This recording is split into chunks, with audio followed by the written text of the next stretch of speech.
So greetings to all the participants and course faculty of the APMC-PASCOM seminar workshop, the second seminar on primary health care organized by APMC and PASCOM.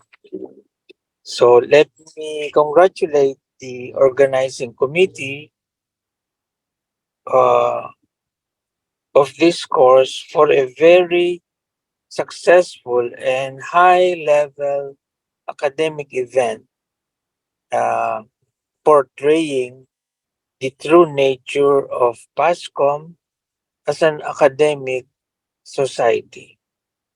The topics were well selected, relevant, highbrow, along the lines of primary healthcare and universal healthcare.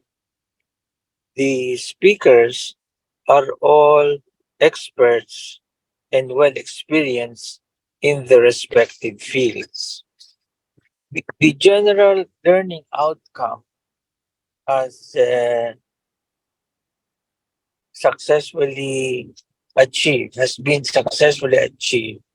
That is creating models of instructional design, integrating primary health care and universal health care in the teaching of clinical uh, specialties for medical undergraduate students. The major clinical specialties being medicine, pediatrics, surgery, and OBGYN. Of course, family and community medicines is also there. Um, they have the basic concept of primary health care and universal health care were well discussed. The Alma Ata and Astana Declaration of Sustainable Primary Health Care and Empowerment of Individuals and Communities were also emphasized, including the principle that primary health care is the foundation of universal health care. The global perspectives on the topic uh, the global perspectives on the topic uh, it, uh,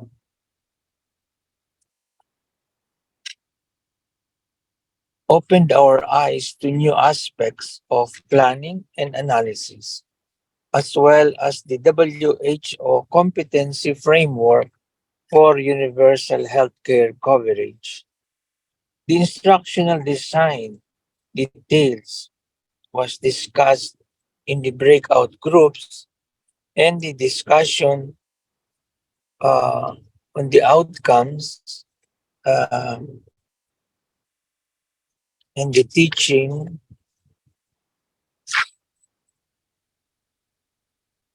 were accomplished. Uh, it was pointed out that the curriculum is too hospital oriented. We have to expand settings of the training in the community facilities like health centers and schools. And the principle of doing the right thing and doing things right was also emphasized.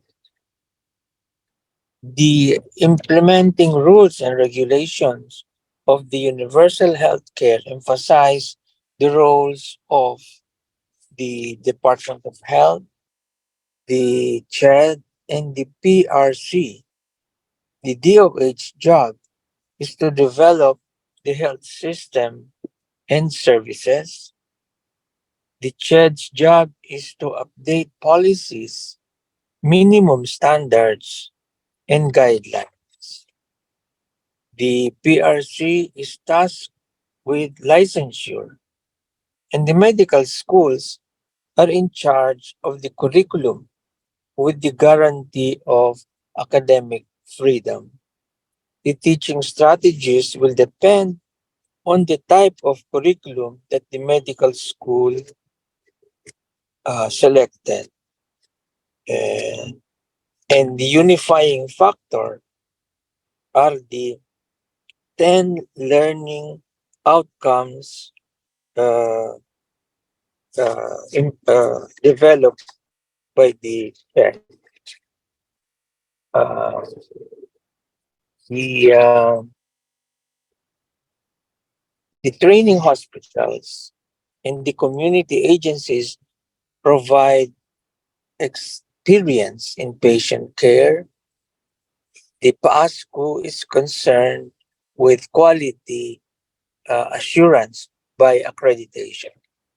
So let us look at the primary health care from the perspective of the learning outcome of social accountability. Social accountability is the obligation of the medical school to direct their education, research, and service activities towards the people's health needs in the community or region they have a mandate to serve. From the four values of social accountability, these are relevance, quality, equity, and cost effectiveness. For relevance, the priority should be the health needs of the people. For quality, we should offer the best design in education, research, and service. For equity, these services should be available to all. And for cost effectiveness, the, the best should be available at a reasonable cost or with the government's financial support. So we must focus our concern for the health of the marginalized Filipinos, yung nasa laylayan. Sino itong mga nasa laylayan? In the urban areas, the marginalized groups are the beggars, the scavengers, the slum dwellers, the homeless, and the street children. In the rural areas, the marginalized groups are the landless peasants, the seasonal workers, the indigenous cultural minorities, and the subsistence farmers and fisher folks. And the third is the social categories, which includes women and children, the elderly of poor households, the handicapped, the victims of abuse and violence, and the prostituted adolescents, women, and men. So, to summarize my closing message, let me make three general statements. One is medical schools are expected to produce graduates that will serve society. When a medical school opens with CHET permit, the medical school automatically enters into a contract to serve society, whether it's our national society, the regional, or areas in the world. Number two, medical schools are challenged to respond to the global call for transformative learning and address real population health problems. And the last statement, medical graduates should be real agents of social reforms, not only health reforms. Thank you very much.